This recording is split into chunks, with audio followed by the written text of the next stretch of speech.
আসসালামু আলাইকুম রহমতুল্লাহি ওবরাকাতুহু। সবাই কেমন আছেন? আশা করছি সবাই ভালো আছেন, আর আমিও আপনাদের দোয়ায় অনেক ভালো আছি। তো আজকে আমি আপনাদের মাঝে ছোট্ট একটা দোয়ার কথা বলবো। ছোট্ট একটা দোয়া, এই দোয়াটা যদি আপনি পড়তে পারেন, আল্লাহ পাক রব্বুল আলামিন আপনার জিন্দেগির ছোট বড় কবিরা ছগিরা, জেনার গুনাহ, সুদের গুনাহ, সমস্ত গুনাহ আল্লাহ মাফ করে দিবে। এখন আপনি হয়তো অবাক হচ্ছেন, কি ব্যাপার, সব গুনাহ আল্লাহ মাফ করে দিবে? আপনার ভিতরে হয়তো এমন কোনো গুনাহ থাকতে পারে যে গুনাহগুলো অনেক ভয়ঙ্কর গুনাহ করেছেন। তো সেই গুনাহের কারণে আপনি ভাবতে পারেন যে আমার গুনাহ আল্লাহ মাফ করবে না, কারণ আমি বহুত বড় গুনাহ করেছি, আমি বহুত বড় গুনাহগার, কবিরা গুনাহ করেছি, অনেক বড় বড় গুনাহ করেছি, জেনার গুনাহ করেছি।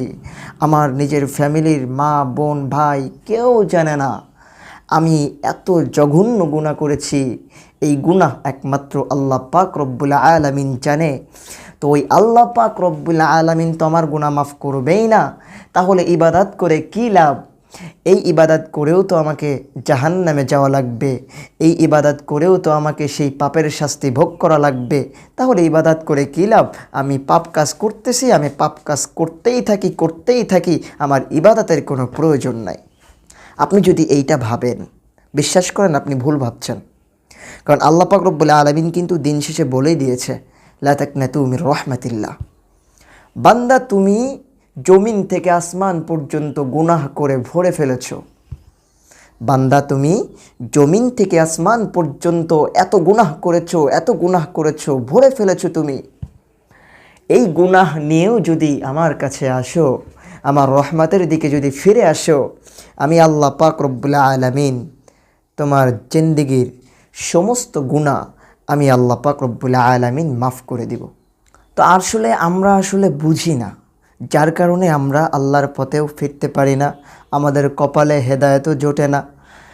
আমরা যদি বুঝতাম যে আমি গুনাহ করেছি তাই কি হয়েছে, আমি বড় গুনাহ করেছি তাই কি হয়েছে, কোনো সমস্যা নাই, কারণ আল্লাহ পাক রব্বুল আলামিন তো অনেক দয়ালু, অনেক ক্ষমতাশীল, তার কাছে মাপ চাইলে মাপ হয়ে যাবে।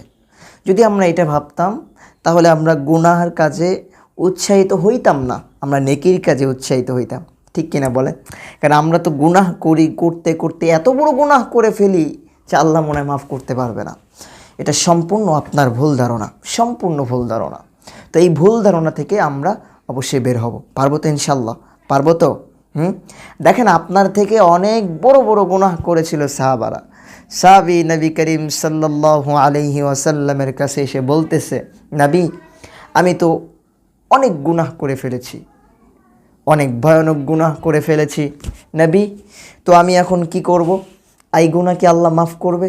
তো আল্লাহ পাক রব্বুল আলামিন বলে, নবী করিম সাল্লাল্লাহু আলাইহি ওয়াসাল্লাম বলে, তোমার গুনাহ তো কিচ্ছু না, আল্লাহ রহমতের কাছে মাফ চাও, মাফ হয়ে যাবে। তো যাই হোক, আপনাদের বোঝানোর ক্ষেত্রে আমি হযরত উম্মে সালমা রাদিয়াল্লাহু তাআলা আনহুর একটা ঘটনা আমি আপনাদেরকে শোনাচ্ছি। হযরত উম্মে সালমা রাদিয়াল্লাহু তাআলা আনহু ও আমাদের রাসূল সাল্লাল্লাহু আলাইহি ওয়াসাল্লামের জীবন সঙ্গিনী। তার পিতার নাম ছিল আবু উমাইমা সুহাইল ইবনে মুগিরা। তার মাতা ছিলেন আতিকা বিনতে আমের ইবনে বারিয়া। হযরত উম্মে সালমা রাদিয়াল্লাহু তাআলা আনহু এর মূল নাম ছিল হিন্দ। রাসূল সাল্লাল্লাহু আলাইহি ওয়াসাল্লামের সাথে বিবাহের পূর্বে তার অন্য এক ঘরে বিবাহ হয়েছিল। তার প্রথম স্বামী ছিল তার চাচাতো ভাই হযরত আবু সালামা আবদুল্লাহ ইবনে আব্দুল আলাদ রাদিয়াল্লাহু তাআলা আনহু। তিনি স্বামীর সাথে কন্যা সালামাকে নিয়ে মাদিনায় হিজরত করার সময় কাফেররা প্রতিমধ্যে তাকে মেয়েসহ আটক করে রাখে। বাধ্য হয়ে এক পর্যায়ে স্বামী একাকী হিজরত করে মদিনায় চলে আসেন। স্বামী থেকে বিচ্ছিন্ন হয়ে উম্মে সালামা রাদিয়াল্লাহু তাআলা আনহু অসহায়নীয় কষ্টের সম্মুখীন হন। শেষ পর্যন্ত কাফেররা তার কান্নাকাটি দেখে তাকে ছেড়ে দেয় এবং তিনি মদিনায় আসতে সক্ষম হন। তার স্বামী আবু সালামা রাদিয়াল্লাহু তাআলা আনহু উহুদের যুদ্ধে আহত হন। জখম ভালো হওয়ার পর আর এক যুদ্ধে প্রেরিত হন, সেই যুদ্ধ থেকে ফেরার সাথে পুরাতন জখম ফেটে আবার তাজা হয়ে যায় এবং তাতেই তিনি চতুর্থ হিজরির জুমাদাল উখরা মাসে শাহাদাত বরণ করেন। তারপর চতুর্থ হিজরির শাওয়াল মাসে রাসূলুল্লাহ সাল্লাল্লাহু আলাইহি ওয়াসাল্লাম হযরত উম্মে সালামা রাদিয়াল্লাহু তাআলা আনহুকে বিবাহ করে সম্মানিত স্ত্রীর মর্যাদা দান করেন। হযরত উম্মে সালামা রাদিয়াল্লাহু তাআলা আনহু ছিলেন দানশীল পিতার কন্যা।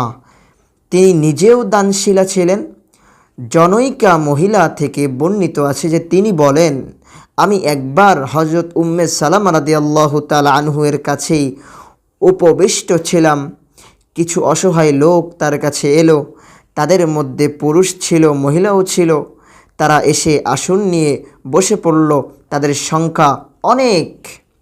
সংখ্যা কি অনেক। আমি বললাম, চলো এখান থেকে। উম্মে সালামা বললেন, আমি যেতে পারবো না।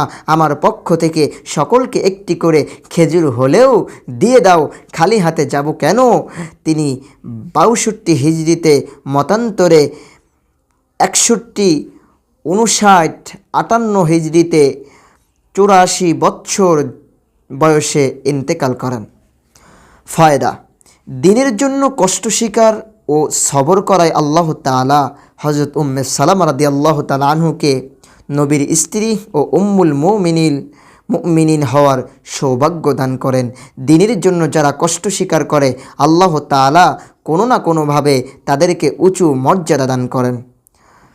দেখছেন, আপনি যদি দ্বীনের জন্য কোনো একটা কাজ করেন, তার জন্য আল্লাহ পাক রব্বুল আলামিন আপনাকে উত্তম ফয়দা দান করবেই।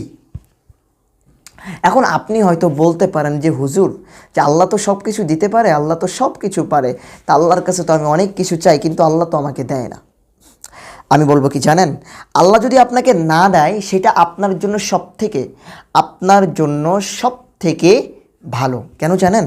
কারণ এই যে দুনিয়াতে আপনি যেসব দোয়া করতেছেন না, অনেক দোয়া আছে যা দুনিয়াতে কবুল হয় না। মনে করেন একটা শিশু বাচ্চা, আল্লাহ পাক রব্বুল আলামিন যা আপনাকে দেন না, আপনার কল্যাণের জন্য দেয় না। বিষয়টা এমন হয় না যে একটা শিশু বাচ্চা কান্না করতেছে আইসক্রিম খাওয়ার জন্য।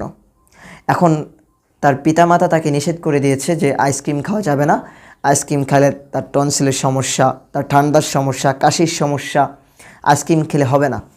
এখন তার কান্না আল্লাহকে বলতেছে, আল্লাহ একটা আইসক্রিম খাওয়ার তৌফিক দান করে দাও, আল্লাহ আইসক্রিম দাও, কান্নায় ফেটে ফেলতেছে। বিষয়টা এরকম হয়ে যাচ্ছে না? এই জন্য আপনি দোয়া করতে থাকেন।